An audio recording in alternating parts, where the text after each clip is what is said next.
You're listening to Football Daft with Ewan and Grado, and we're absolutely delighted to have Scotland's answer to Messi in the studio with us today.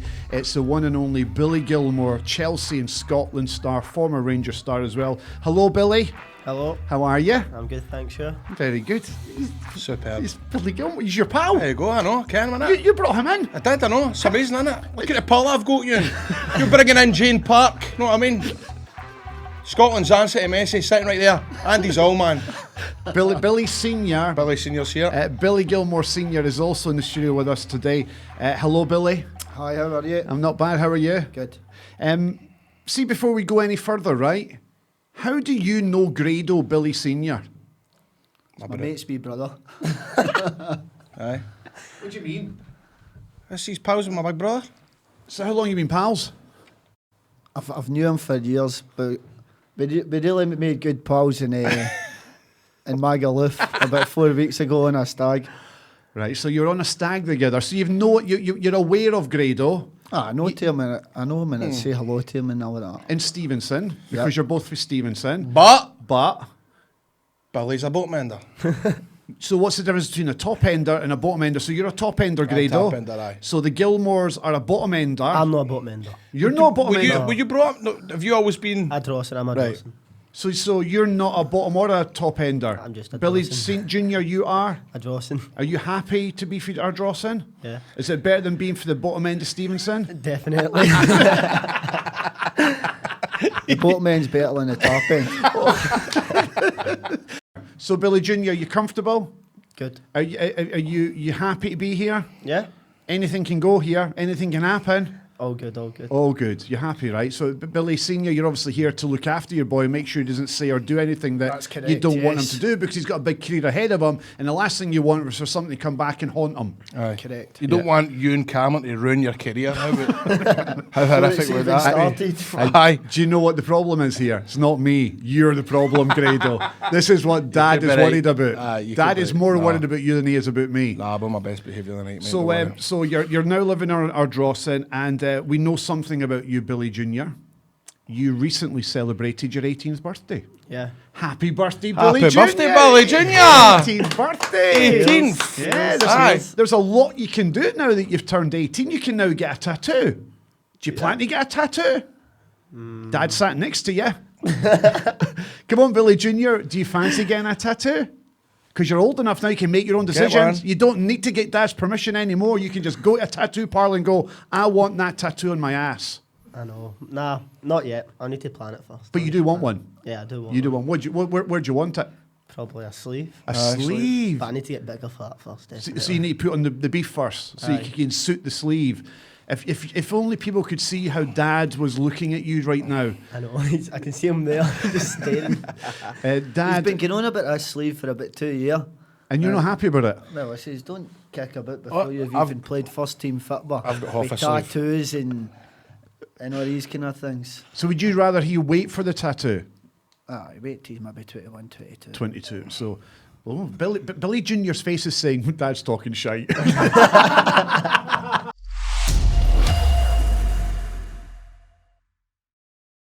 So with it being your 18th birthday, I put Grado in charge of your birthday present. So I've got no idea what Grado's bought yet. He's been to the Key store. He's got a wee poly bag full Shout of out to Lucky and Stevenson. So he's got some goodies for you. This is Grado from me and Grado to you, Billy, to celebrate your 18th birthday. You're old enough now to do anything you want. Happy birthday, wee man! Far in. A bottle of Buckfast. Oh, no. Now legal. Then get yourself tore into that. Hustler magazine. Scud boot.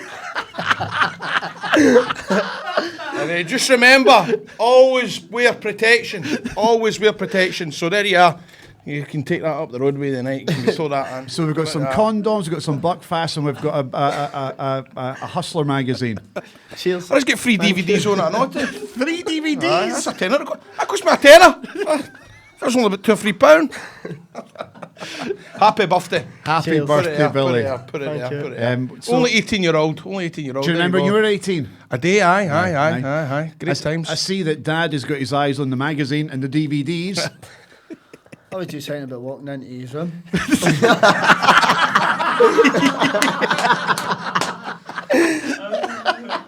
I bought a bucket, some empty condoms and a DVD player.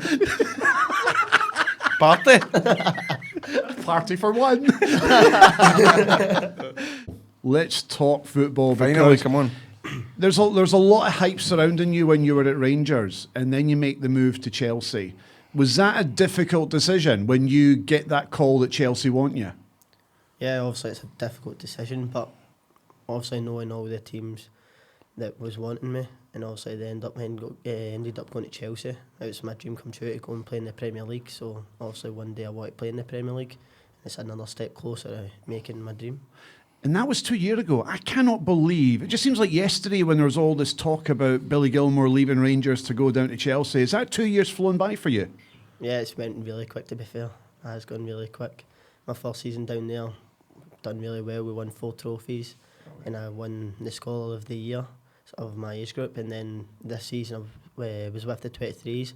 We went to the Champions League final. We were in the Checker Trade Cup, and then obviously in the league we came 5th or 6th, I think. But overall it's been a good 2 years, and obviously I'm still enjoying it. I'm loving it. And you're playing with the 23s now? Yeah. What's that like? Because that's a step up from where you were. Yep. Is it difficult? Are you finding your feet in that level? Yeah, I think I found my feet. Obviously at the start of the season it's a lot of bigger boys. Also I knew I was going down to play against bigger boys.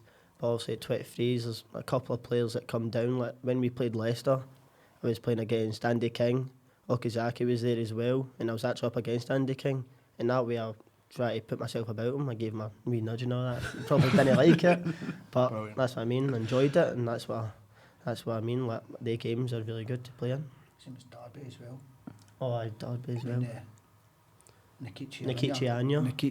and Chris Martin were playing, weren't they? Uh-huh. So what was it like for you, Dad, at that point? A couple of years ago, we all know that Billy, your son, has got the talent. Was it a difficult one to let him go down south at such a young age to move away from Scotland? Was it a big family decision, or was it an easy decision? It was definitely a family decision. We sat down and done the pros and cons for the clubs that were interested, and then What sort of clubs are we talking about here? Who else were sniffing about at the time? at the time, Rangers, Arsenal and Chelsea. There was obviously other clubs mentioned in different papers, but that was the kind of main three, and that was the big decision between the 3 clubs. And ultimately, we wanted Billy to make the decision. We wanted to try and give him all the guidance we could, but it's got to be his decision where he was going to go and play his football.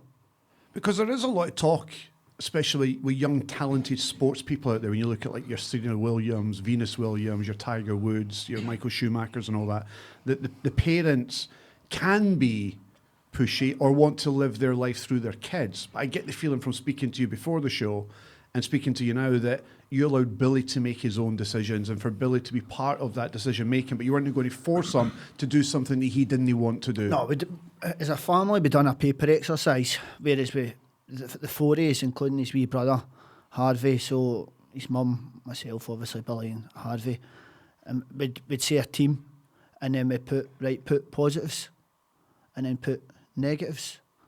And then at the end, it was interesting because obviously Harvey maybe had seen, his wee brother had maybe seen something that we hadn't noticed, and likewise, Billy had, myself and his mum, and then when we were reading out the positives and negatives, it was good to do. Was one of the negatives, or one of the positives, I should say, about going to Chelsea was that they got away from Ardrossan?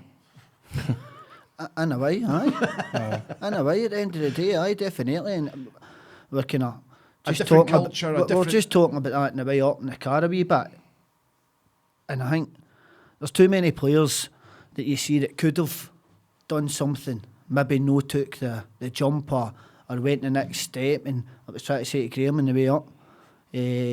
Graham being Grado. Graham, that's his Sunday name, yes. I must have been there. I was like, I says, there's a lot of boys that maybe, I reckon, they're one injury away from enjoying themselves.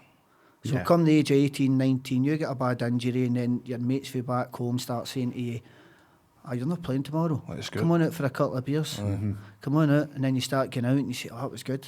Doing it again next week. Yeah. I'm only in at physio anyway, so I don't need to worry about a game.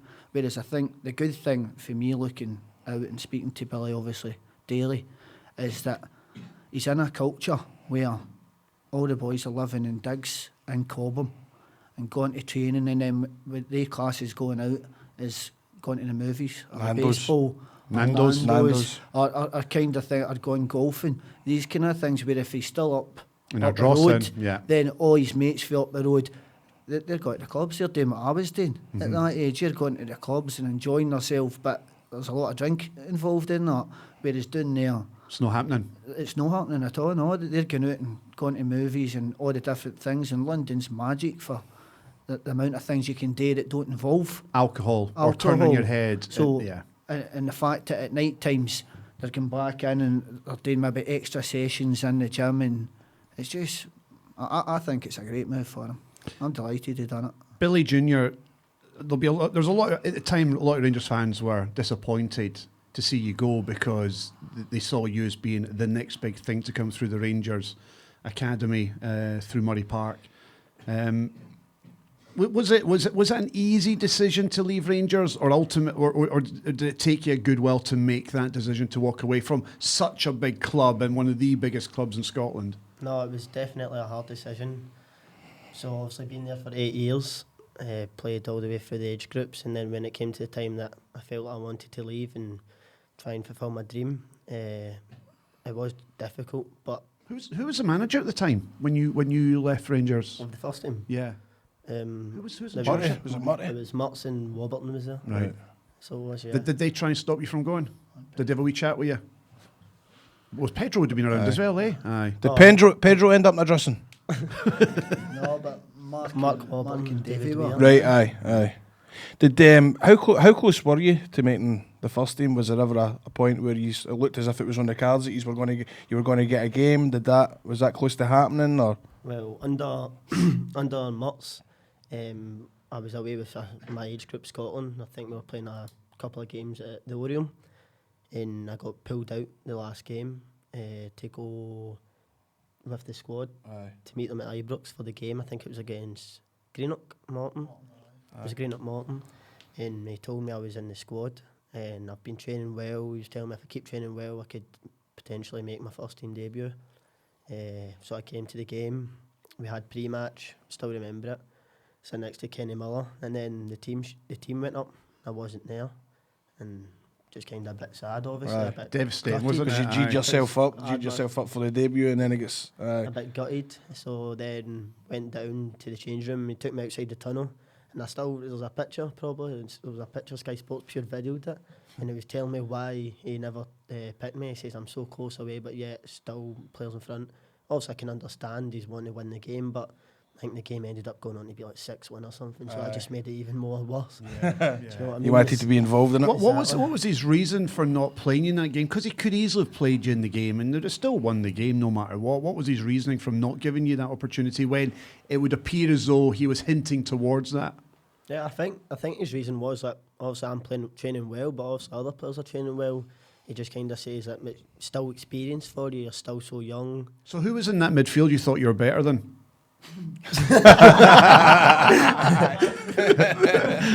Go on, just name one. So you're watching the game, you're going, how has he got a game ahead of me? Who was in that midfield? I can easily find it out and I'll just name them and then we can guess who it was. Now, obviously, when I was going around training with them, I trained my best. Was always working hard. Did you think some of them were shit though? No, obviously they've came through the ranks and they deserve to be in the first team. Deserve to play football. That's what I loved seeing. See some of the pictures. You could see that you had good relationships with some of the players. You see like with Wee Wallace and Kenny Miller. The pictures that were putting out. Did they take you under your wing, or under their wing, should I say? Yeah, definitely. The first time I went up, didn't really know where to sit at the breakfast table. And Aye. Kenny Miller and Lee Wallace were at the top, so obviously like, they're captains. Aye. And Kenny Miller, he spoke to me before when I was younger. He came in, I don't know, you might have heard it. He came into the change room and was asking, what was the score of the day? And I kept talking to him, saying, I scored the goals and stuff. Keen on the cheek back. I was giving him it back. So he remembered that, and then he was just saying, come up here. So I sat next to Kenny Miller, Lee Wallace, Wes Fordingham was all at top as well. sitting up there, and Kenny Miller kind of took me under his wing. Was Kenny good with you, was he? Yeah, I still keep in contact with him all the time. Every time I'm up, try and get to meet him, go for something to eat. So he's really good for me. Look up to him. From a dad's perspective, what were Rangers like with you, Dad, and also with your son? Were you happy with the way that they looked after your boy at his time there? Definitely. I don't think they could have done any more, to be fair, in the amount of tournaments and for Billy's development. And I always say that to MD, asked me, I says, Rangers at Billy's age played brilliant football. They kept the ball, they played through the thirds, they played a football that you want to watch, whereas it was great for his development, but all of it was age dependent, because some other ages maybe a wee bit more back to front, and it wouldn't have been suited to his game, whereas the boys in Billy's age group, and it was a good few of them, really top players, I says, but they always wanted the ball and played football, and obviously that helped him be the player he is today. So you're 18 now, Billy. Yep. You'll be looking for some first team action, won't you?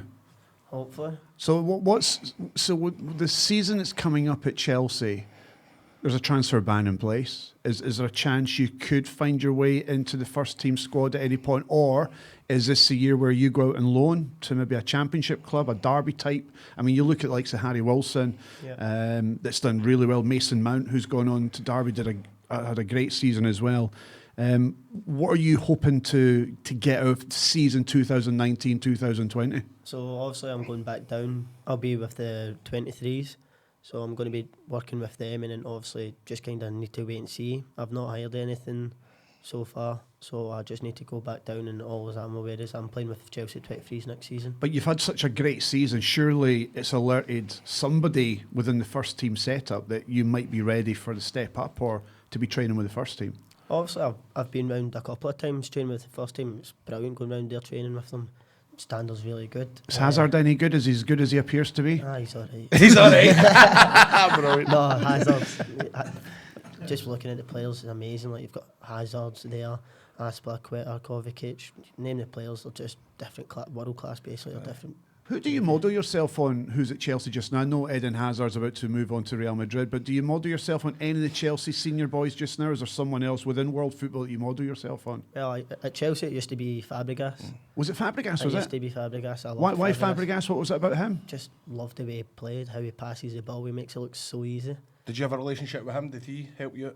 No, well, I've only been round training. The first season I was like round there 3 times. Right. And I think there was only once he was training. Aye. But nah. He was Did you really watch good. all the DVDs of Fabregas and what he does? Well, down there I used to analyse, like comparing my game to Cesc Fabregas' game, and comparing it was really good. And you can see he sees things so sharp. So I was always trying to put his stuff into my game to make me better. There's a lot of stuff that you can get into when you turn up to training. There's all that technology there that you can go into on a computer and watch that. Did they have that at Rangers, or is it? Well, that's what I mean. When I first went down there, we done, so you get testing. You've got like drug tests, you do your fitness tests, how much fat you've got on you, and it was incredible. I've never done that in my life. Wouldn't like to do that. Wouldn't like that one. So, you need to watch it for you going back in a couple of weeks. Are you watching what you're doing? Is it like Clearly, no. He just sat in that office eating mac and cheese and chicken and chips. because he's had nothing all day, just like me. I've been training the day as well. It's been alright. So what do you do to keep yourself during pre-season to keep yourself fit? So obviously, Can you play football with your pals? Because remember, you're only 18. Aye. Some boys that still like a kick about in the about in park. the park, aye. Are you warned against that? Are you told just kind of watch yourself? Watch Aye. So do you still go and have a wee shot in the swings and have a kick about in the park? No, I'll go like my first week back. I kind of just took it easy. I done just went to the gym. Also went on holiday. Came back, and then I've just been going to the gym, and then I've been going back to my old performance school under the Grange Academy. James Grady's the coach there, and when I'm up, he says He's a good lad. He's a really good guy. He is a really good guy. Good coach as well. He says if you want to come in for training, you're more than welcome to come in and train. So I've been in there the past 4 days now.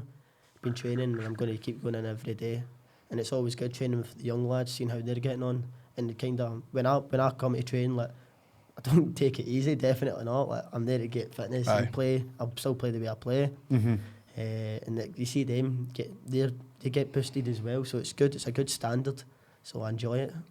Dad, see from your perspective, and I've got an 18-year-old myself, and my son leaving to go to Magaluf on a holiday does my blocking, and I can't sleep, and I'm worried sick.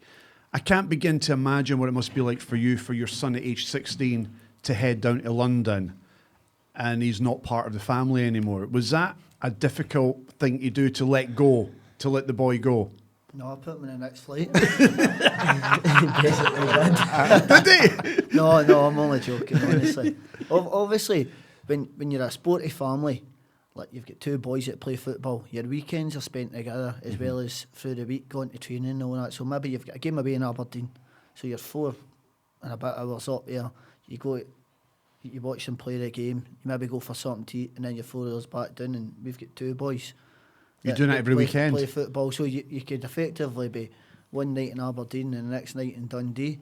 So you spend a lot of time together, and I always said that we were right close in that. But I just think nowadays... So what you're saying here, Dad, is that with your son moving to London, you've now got time for yourself, and you're delighted that he's down there, and out your hair. No, it just means we're doing more travelling at the weekends. That's right. Don't you see him in London? on a flight now, trying to get the first flight on a Saturday morning at 20 to 7 so that you get down there, and then trying to get home for your work on the Monday, and it's always delayed, that Sunday night flight every time for London. Murder. I want to ask you something. When did you first, as a father, realise, hold on a minute, he's good, when he was young? Do you remember a point? Do you remember somebody telling you? Obviously, you played football yourself, Billy, but was there ever a point when you went, hold on a minute, I'm onto something? He's onto something here. A couple of my mates done the mini kickers. Right. Do you know what mini kickers? Yeah. I was like, oh, they're just feeling it, and a couple of them run it. So they would tell me, oh, he's a decent player. We just think he's a decent player. What age is it at this point? I mean, 5, 6. He was doing, or maybe even 4, doing mini kickers. Aye. And then you take him to a team, and you think to yourself. So I was his coach at TAS. I run the team, and we went there, and they're thinking, oh, he's one of the better players in the team. And then you start playing other teams, and you think, oh, he's doing really well. And then obviously the next step's like all the scouts start jumping about, looking for him. And you take him to these teams thinking, wow, this will be great. And then you think, well, he's doing really well here as well. Aye. And then obviously Rangers, Celtic, all these teams want him. So then you've got a decision to make, and then... So you've got a decision to make. You're a Celtic fan. Yep. Why Rangers? A lot to do with logistics. See, at the time, that flyover that we just come over just now wasn't there. So I finished my work at 4:30 on the Dawson. Hope my bosses aren't listening to You mean 5? So realistically, 4:10, but really 4:30, I was sneaking away to try and get them to Barrowfield, because at the time Celtic trained just on London Road. That's right, up yeah. there, so, but it was more or less impossible. Leaving about 4:10 wouldn't get you there to about 6:15. So it really was about who you could get to No, earlier. a bit of that, but I felt, and I think Billy felt, that it made him uncomfortable, because of the fact was, you've got to remember at that age he would have been 8 or 7, and he was turning up and they're like, don't worry about it, your strip's ready, just get out to the game as soon as you can. So he'd go out, and like, I think he felt uncomfortable because he was kind of first sub, but that's only because he turned up late. Yeah. But as soon as he got there, he was on, and he done really well, but he never got the dressing room bit with the boys and the banter kind of thing. Yeah. It was game changed away. So how long was he at Celtic? How long were you at Celtic for, Billy? It was about maybe 2 out the months year. or something. 2 months, 3 months, 2, 4 and a 3 half. months. But then So how did the Rangers move come about? Were they just it constantly was on training. It was training with both. Right, it was training we both got, So yeah. he was playing with TAS, but he was training with both Rangers and Celtic. And then you had to sit down one night and go, right, what are we doing? Yep. But because every night of the week, his mum, myself, his granda, everybody was out of the house with him, running him to and from football, and you're thinking, right, this can't go on. You've got to pick one. And to be fair, like I said before, coming through the ages, Rangers at Billy's age was definitely one of the best footballing teams. Right. at So his so age. I take it with what Rangers could offer and and how they were doing as a team and how they were playing the football, etc., etc. That was, I take it, what drew you to choosing Rangers over Celtic. Yeah, basically. I enjoyed Rangers more, obviously. When I was up there, I knew a lot of the boys from other teams we've been at from younger. So, like Carrie Cochran, I grew up with him at Rangers. Who else would have been? Like, loads of boys like from Celtic came to Rangers, and it just started getting better. And also when we're going to tournaments, I've never been a tournament with Celtic because I was only there for so many months. And then when we went to Rangers, going to different tournaments, maybe twice a year. And we went to this one tournament in Portugal, and it was amazing. The Mundialito tournament, it was amazing. Like, we played teams like Real Madrid, Sevilla, and we got beat from Sevilla in the semi-final. But we beat Real Madrid. It was amazing. Brilliant. It was amazing. I mean, Grado's not even related to you, but he looks proud as punch sat there. It's amazing. Yeah, it's Listen to the T2. stories like that. When you hear stories like that, when it's so close to home. But and you hear that he's- if you'd chosen Celtic over Rangers, Oh you no, would I wouldn't have been here. Nah. It's not like that at all, and I think it's interesting to hear as well that I think that's a lot more common than what you think. Boys at that age, they go for one team, you know, they maybe train at Rangers, they maybe train at Celtic, and it's back and forth. But it's no unheard of for that to happen, isn't it? At Billy's Rangers team, there was probably 8 Aye. that you're seeing going back and forth, and I always found it crazy that the other parents would maybe no give their kids the opportunity because maybe they grew up just Rangers. Aye, they're set in their ways. Or just Celtic. Aye. And so I used to say, like, they've got the blue tinted glasses on or they've got the green tinted glasses on, they won't go. They won't cross the divide, even if it meant travel circumstances or whatever. Whereas or what might have been better for you. definitely, but I always, to football, Even though you're a Celtic fan, it was what was best for your boy. You Definitely. know the green tinted spectacles, know the blue tinted spectacles. The blinkers were off. What's best for my son? definitely. And it was Rangers. It wasn't Hearts anyway. I would have been mega too far to travel. Billy, you were the revelation of the tournament in Toulon, where Scotland finished 4th. What was that called? Toulon? Toulon? Is that not how you pronounce it? No. Is that Toulon? Oh hey, I thought that another tournament you were at? I thought you had an encyclopedic brain here. Ewan. How'd you say it? Toulon. What did I say? Toulon. Oh, shut up, Billy. Just because you're 18 now, you think you're fucking it? Playing with Chelsea.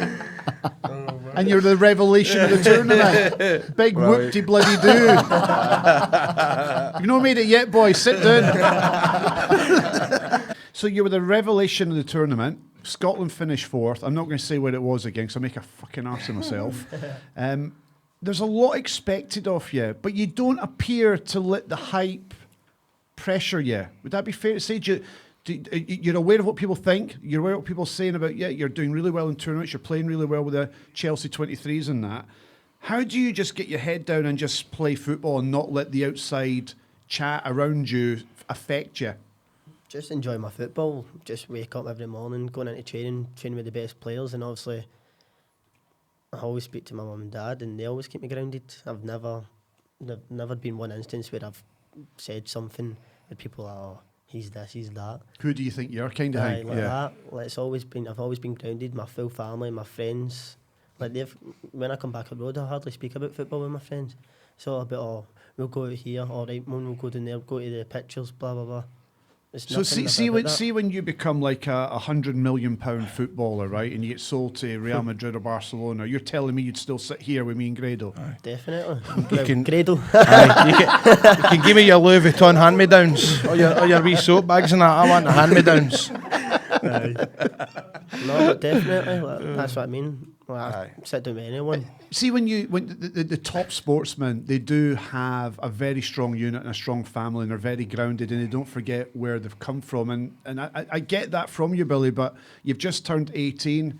Who knows what's round the corner for you? But it would appear as though, from what you're saying and how you're conducting yourself today, that you've got your head screwed on and you know exactly what you want. Yeah, definitely. So what does Billy want?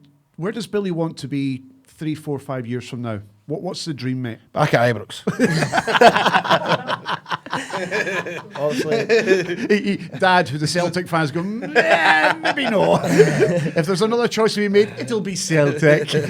I take it you've had no conversations yet about the season coming up, so you don't know. Would you like to go out on loan? Say a Rangers come calling, or a Derby come calling, a Frank Lampard, because of his connection with Chelsea and the players that he's brought on loan from Chelsea to Derby. If that was to happen, or if someone knocked you to say, look, Frank's interested, bring you to Derby, would you look at that? Is that something you could look at? obviously, if it was right, yeah. I'd like to go on loan, try playing first team football with experience as well, yeah. Obviously, start to play instead of 3 points in leagues, and he's like, let's start playing in front of fans, people shouting at you.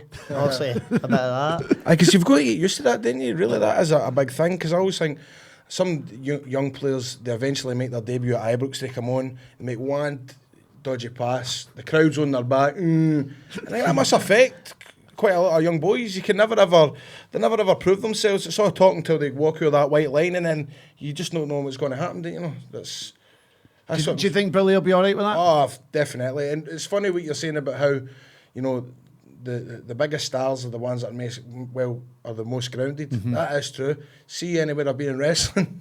I didn't get wrestling in the night. Right? You know who the top dogs are? Hulk Hogan is the most brand new guy you ever met. When you think of wrestling, you think of Hulk Hogan. But you do. It's things like that I noticed. I'm like, you're right, it is. The bigger they get, the more professional they are and how grounded they are. And I just... And they've got a strong family, got a strong unit. Well, he's divorced Hogan, but Andy had a fucking, what'd you call it? Andy had a sex tape out, Hogan's sex tape. Have you watched Which I've not watched. I did. It's quite dark though, isn't it? You have to put the brightness up for that sex tape. Aye. It was a struggle, but I got there. And now that Billy's 18, we can send you the link. I'll give you my password. It's been an absolute pleasure having you in, Billy. The very best of luck to you in your future, mate. I think you've got it all. I think I've watched all the videos. I'm hearing what everyone's saying about you. You're doing a fantastic job down at Chelsea. Dad, I can't even begin to imagine how proud you are of your son. Billy, see when you do make the big time, which I'm pretty sure you will, and you'll be a star for Scotland for many years to come. Can I just put on record here that England could still snap you up, can't they? No. They can't. No. Are you 100% they can't? 100% won't. No, but they could if they wanted to. They won't. But they could, couldn't they? No, I don't think so. Are you sure? Because there's up to a certain level where they could still snap you up and say, you come and play for us. Because that's what happened with a couple of players like... Nah, but I'm Scottish. Like, there's no chance. There's no chance. See the passion in that there? I'm Scottish. That's what we need. Do you know what I mean? Because look at what happened with the boy Rice. He was with the Republic of Ireland, and then England just came in. He goes, yeah, I'm going to be playing for England. So... Nah. Can you put on record right now, Billy Gilmour, Scotland's next big thing, you ain't going to be tempted by playing for England? No chance. No chance whatsoever. No chance Gareth whatsoever. Southgate knocks on your door at Chelsea and goes, I want you to be the future of England. I want you to be in that midfield with Mason Mount and Harry Wilson. You're going to say... No. You're 18 now, you're allowed to swear. Billy, His dad's still there. Billy Gilmour, the best of luck at Chelsea, mate. Good luck for the season 2019-2020. Happy 18th birthday again. Enjoy the magazine, enjoy the Buckfast and the condoms. Thank you. And Billy Senior, lovely meeting you, my man. And I can only imagine how proud you are of your son. Thanks for coming in, mate. Thanks. Cheers.